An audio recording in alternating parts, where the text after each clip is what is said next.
Hello guys, আমি বাসা থেকে পাঠাও একটা কল রিসিভ করি। যাত্রী যাবে আফতাবনগর। এখন আমি যাত্রীকে রিসিভ করতে যাইতেছি।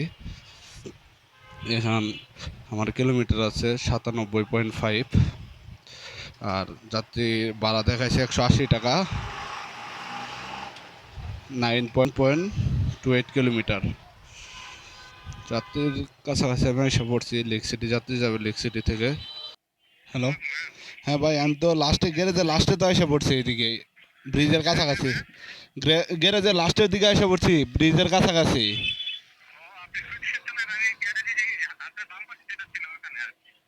আর তার বাম পাশে। আচ্ছা, আসতেছি ভাই। আচ্ছা ভাই। ভাই আপনি কি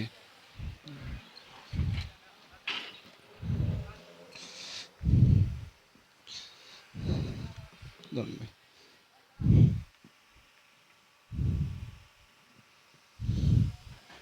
জি ভাই, উঠুন। হ্যাঁ হ্যাঁ ভাই, বসুন।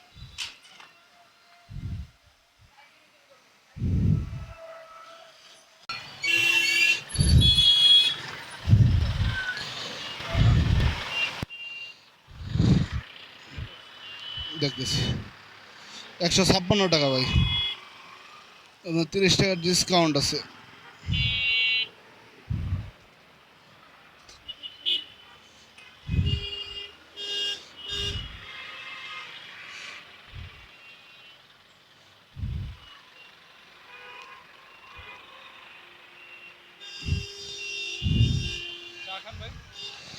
চা খাম না ভাই, না ভাই, সাইডে যাই ভাই। আমার চা খাওয়ার জন্য বললো, ভাইয়ের ভাড়া ছিল 180 টাকা, কিন্তু 30 টাকা ডিসকাউন্ট ছিল 100।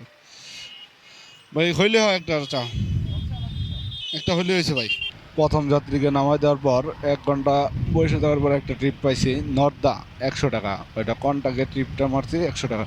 তাহলে আপনাদের আজকের হিসাবটা দেই। আমি যখন বেরোয়ছিলাম তখন গাড়িতে কিলোমিটার ছিল 98 কিলোমিটার, এখন আছে 15 কিলোমিটার। যাত্রী নামাই দেওয়ার পর আরও 2 কিলোমিটার আসছি আমি। ধরুন এখন বাসা বন্ধ, 15 কিলোমিটার, আর 1 কিলো যাব। 15 আর ওই লাখের 2, 17 কিলোমিটার। তাহলে প্রথম ট্রিপে আমি ভাড়া পাইছি হলো 156 টাকা। পাঠাবে কাটার পরেও ওই যে দেখেন, পাঠাতে 156 টাকা আর কি। এখন পুরো টাকায় মারলাম 100 টাকা। তাহলে আমার আজকের ইনকাম হলো 256 টাকা। আজকে আমার খরচ তো পাঠাও কমিশন কাইটে নিছে। তাহলে 15 কিলোমিটার, তাহলে খরচ আমার 50 টাকা। তাহলে আমার ইনকাম দাঁড়াইতেছে 200 টাকা। আজকে এই পর্যন্তই শেষ।